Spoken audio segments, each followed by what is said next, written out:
YCP digital book పై మంత్రి సత్యకుమార్ యాదవ్ సంచలన వ్యాఖ్యలు చేశారు. జగన్ భయపడి ప్యాలెస్ కే పరిమితమయ్యారని విమర్శించారు.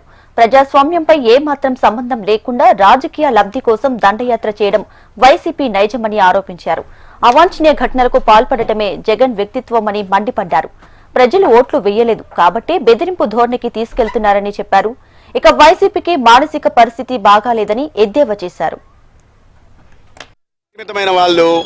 ఈ రకంగా ప్రజలను భయపెడుతున్నారు.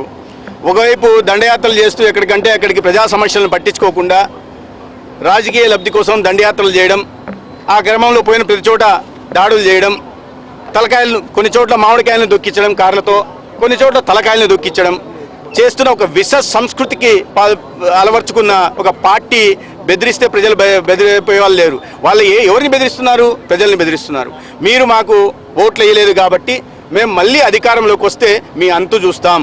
ఏ గ్రామాల్లో ఉన్న వాళ్ళని, అభివృద్ధి కాంక్షించే వాళ్ళని, ప్రజాహితం కోసం పనిచేసే వాళ్ళందరినీ గుర్తించి డిజిటల్ బుక్ అని మీరు అధికారంలోకి వచ్చేది లేదు, చచ్చేది లేదు.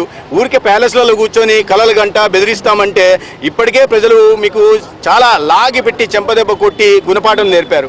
ఆ గుణపాఠం నుంచి మీరు ఆత్మపరిశీలన చేసుకొని మీ తప్పుల్ని సరిదిద్దుకునే ప్రయత్నం చేయకుండా మళ్ళీ అదే ప్రజల్ని బెదిరిస్తూ మిమ్మల్ని చంపుతాం, నరుకుతాం, రప్ప ఆడిస్తాం లాంటి భాష వాడుతున్నారంటే ఎటువంటి మానసిక పరిస్థితుల్లో వాళ్ళు ఉన్నారో అర్థం చేసుకోవాల్సింది. ప్రజలు ఇవన్నీ గమనిస్తున్నారు.